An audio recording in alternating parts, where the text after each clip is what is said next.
ಕರಾವಳಿ ಜಿಲ್ಲೆ ದಕ್ಷಿಣ ಕನ್ನಡದಲ್ಲಿ ಮುಂಗಾರು ಮಳೆಯ ಅಬ್ಬರ ಜೋರಾಗಿದ್ದು, ಮಳೆಯ ಹವಾಮಾನ ಇಲಾಖೆ ಮುನ್ಸೂಚನೆ ಬೆನ್ನಲ್ಲೇ ವಿದ್ಯಾರ್ಥಿಗಳ ಸುರಕ್ಷತೆಯ ದೃಷ್ಟಿಯಿಂದ ಇಂದು ಜಿಲ್ಲೆಯಾದ್ಯಂತ ಎಲ್ಲ ಶಾಲೆ ಮತ್ತು ಪದವಿ ಪೂರ್ವ ಕಾಲೇಜುಗಳಿಗೆ ರಜೆಯನ್ನ ಘೋಷಿಸಿ ಜಿಲ್ಲಾಧಿಕಾರಿ ಎಚ್.ವಿ. ದರ್ಶನ್ ಅವರು ಆದೇಶವನ್ನ ಹೊರಡಿಸಿದ್ದಾರೆ. ಜಿಲ್ಲಾಧಿಕಾರಿಗಳ ಆದೇಶದಂತೆ ಜಿಲ್ಲೆಯ ಎಲ್ಲ ಅಂಗನವಾಡಿ ಕೇಂದ್ರಗಳು, ಸರ್ಕಾರಿ ಅನುದಾನಿತ ಮತ್ತು ಖಾಸಗಿ ಪ್ರಾಥಮಿಕ ಹಾಗೂ ಪ್ರೌಢಶಾಲೆಗಳು ಹಾಗೂ ಪದವಿ ಪೂರ್ವ ಕಾಲೇಜುಗಳಿಗೆ ರಜೆ ಅನ್ವಯವಾಗಲಿದೆ.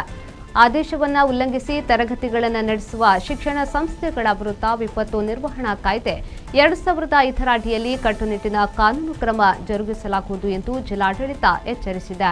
ಮಳೆಯ ಹಿನ್ನೆಲೆಯಲ್ಲಿ ಸಾರ್ವಜನಿಕರು ಹಾಗೂ ವಿದ್ಯಾರ್ಥಿಗಳು ನದಿ, ಹಳ್ಳ, ಕೊಳ್ಳ ಹಾಗೂ ಸಮುದ್ರ ತೀರಕ್ಕೆ ತೆರಳದಂತೆ ಸೂಚಿಸಲಾಗಿದೆ. ಪೋಷಕರು ತಮ್ಮ ಮಕ್ಕಳ ಬಗ್ಗೆ ಹೆಚ್ಚುವರಿ ಜಾಗ್ರತೆ ವಹಿಸುವಂತೆ ಕೋರಲಾಗಿದೆ.